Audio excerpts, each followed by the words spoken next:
2,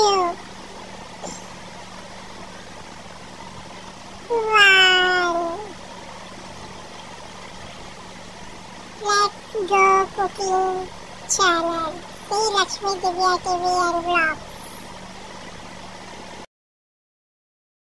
hello నమస్తే, welcome to Shri Lakshmi Divya TV and vlogs. ఈరోజు మనం పెసరపప్పు అన్నం వండుకుంటున్నాం. అన్నానికి ముందు ఫస్ట్ పెసరపప్పును ఈ బియ్యం తీసుకొని ఇలా కడుక్కొని పక్కన పెట్టుకోవాలి.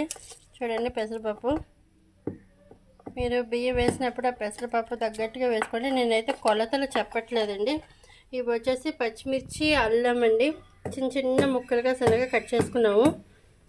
ఇక్కడేమో మనం స్టవ్ ఆన్ చేసి కొంచెం నెయ్యి వేసుకున్నాము. చూడండి, నెయ్యి అయితే ఎలా కరుగుతుందో. ఇవి మనకి పెసరపప్పు అన్నంలోకి కావాల్సిన ఇంగ్రీడియంట్స్ అండి. యాలకులు, చెక్క, లవంగాలు, జీలకర్ర, మిరియాలు, కరివేపాకు, బిర్యానీ ఆకు. ఇందులో మీరు జీడిపప్పు, బాదం పప్పులు వేసుకుంటే చాలా బాగుంటుందండి. ప్రజెంట్ అయితే మా దగ్గర లేవు కాబట్టి మేము వేయట్లేదు. సో నెయ్యి బాగా కరిగింది కాబట్టి బిర్యానీ ఆకు వేసుకుంటున్నాం. నెయ్యి కరిగేటప్పుడు మనకి మంచి వాసన వస్తుంది.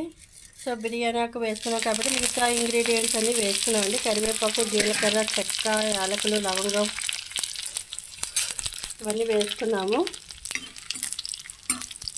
మనకి ఏంటంటే పెసరపప్పు అన్నంలో కొంచెం టేస్ట్ వస్తుంది. ఇప్పుడు వచ్చి పచ్చిమిర్చిని అల్లం వేసుకుంటున్నాము. సో ఇలా పేలుతుంది కాబట్టి కొంచెం దూరంగా ఉంటారు మనకి బటరు.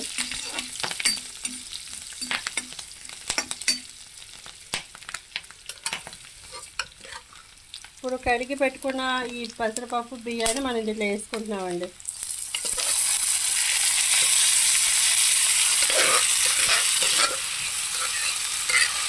కుక్కర్లో కాకుండా మేము కళాయిలో వండుకున్నాము. సో ఇదైతే బాగా ఇది అవుతుంది.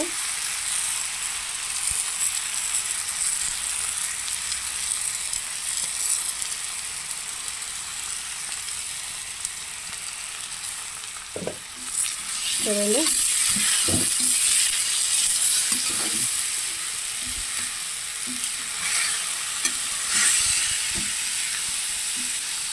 ఇది ఒక వెరైటీ.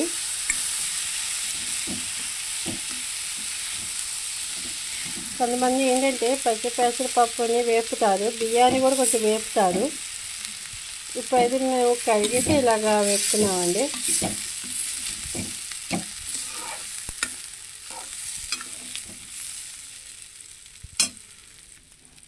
సో మనం ఉప్పు వేసుకుంటున్నామండి.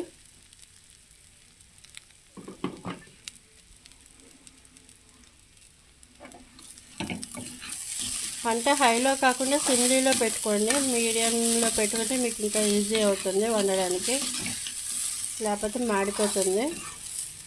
అంటే చూసుకొని పెట్టుకోవాలి.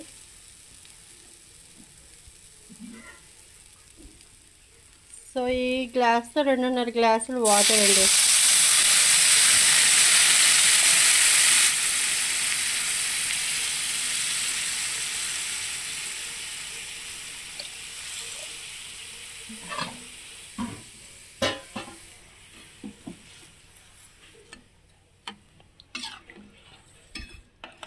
చూసారు కదా నెయ్యి వేసిన తర్వాత ఎలా వచ్చిందో.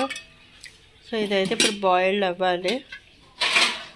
నెయ్యి, వాటర్, ఇంగ్రీడియంట్స్ ఇవన్నీ కూడా బియ్యానికి కలపాలి, పెసరపప్పు ఇవన్నీ. సో మనం మూత పెట్టేసుకున్నాం. మూత పెట్టుకున్న ఒక 10 నిమిషాల తర్వాత మళ్ళీ మూత తీసి చూద్దాం. సో ఒక్కసారి అయితే చూడండి, అన్నం అయితే బాయిల్డ్ సగం వరకు అయిపోయింది. చూడండి, పెసరపప్పు అన్నం కొంచెం ఉడకాలి, నీరు ఇది అవ్వాలి దగ్గరగా. బియ్యం కొంచెం పచ్చిగా ఉంది, ఇంకొంచెం ఉడకాలి.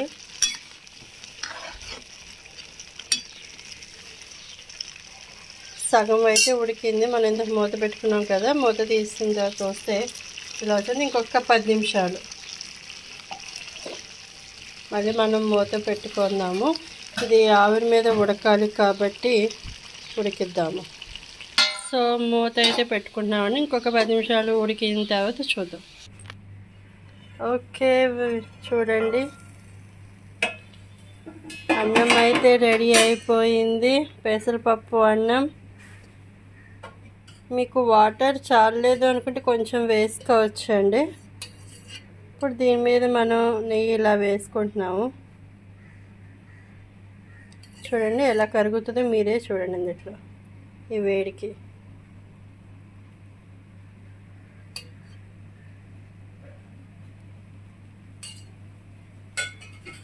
మనం కలపక్కర్లేదు. చూసారు కదా నెయ్యి ఎలా కరిగిపోతుందో.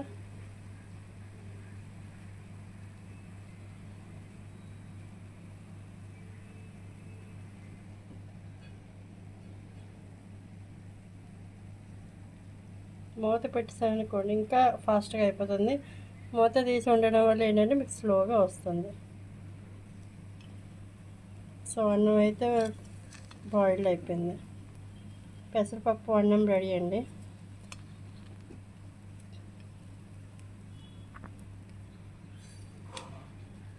చాలా బాగుంది, చాలా టేస్టీగా కూడా ఉంటుంది.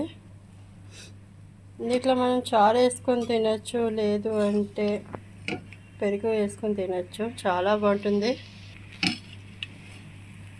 సో ఈ వీడియో కనుక మీకు నచ్చితే please subscribe, like, share, comment చేయండి. Thank you so much. Bye.